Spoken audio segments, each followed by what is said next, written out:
यह कल रात्रि स्टोरी का तीसरा और आखिरी भाग है। अगर आपने इसके पहले के 2 भाग नहीं देखे हैं तो मेरे चैनल पे जाके उसे प्लीज़ देख लीजिए, तभी आपको ये कहानी समझ में आएगी। अब बढ़ते हैं आगे इस कहानी में। ट्रेन में एक अजीब सा कंपन हो रहा था। विशाल ने घड़ी की ओर देखा। 12:59। उसके पास सिर्फ 1 मिनट था। वह दरवाजे की ओर भागा, लेकिन तभी ट्रेन के अंदर अजीब सी परछाइयां उभरने लगी। काले धुएं जैसे भूतिया चेहरे हवा में तैर रहे थे।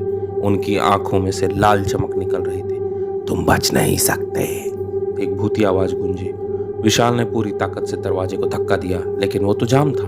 तभी उसे महसूस किया कि कोई उसका हाथ पकड़ रहा है। वही बूढ़ा आदमी। यह लो। बूढ़े ने उसे एक पुरानी चाबी दी। क्या है ये? यह उस काल रात्रि की चाबी है, इसी से वो दरवाजा खुलेगा। विशाल तेजी से भागा, प्लेटफॉर्म पे छलांग लगाई। सामने दिख रहे रहस्यमय नीले दरवाजे की ओर लपका। वो चाबी लगाकर दरवाजा खोलने वाला था कि पीछे से एक ठंडी आवाज आई। अगर तुम इस दरवाजे से बाहर निकले तो तुम्हें सब भूलना होगा, यहाँ जो कुछ भी हुआ सब। विशाल का हाथ रुक गया। क्या सच में वो सब कुछ भूल जाएगा? लेकिन सोचने का समय नहीं था। उसने चाबी घुमाई, दरवाजा खुला, वो बाहर कूद गया।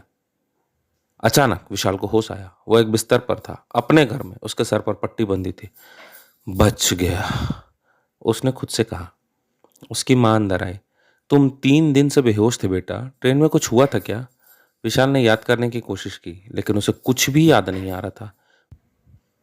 उसे बस इतना याद था कि वह दिल्ली से लखनऊ जा रहा था और फिर कुछ अजीब हुआ। लेकिन क्या?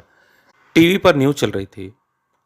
50 साल बाद फिर से 890 नंबर की ट्रेन एक रहस्य बन गई। यात्रियों का कहना है कि ट्रेन रास्ते में कालरात्रि जंक्शन नामक किसी स्टेशन पर रुकी थी, लेकिन रेलवे के रिकॉर्ड में ऐसा कोई स्टेशन मौजूद नहीं है।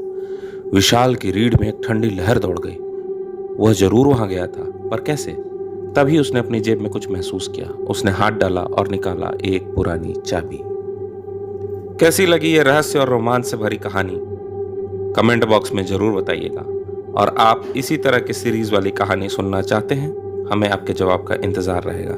चैनल पर आने के लिए धन्यवाद।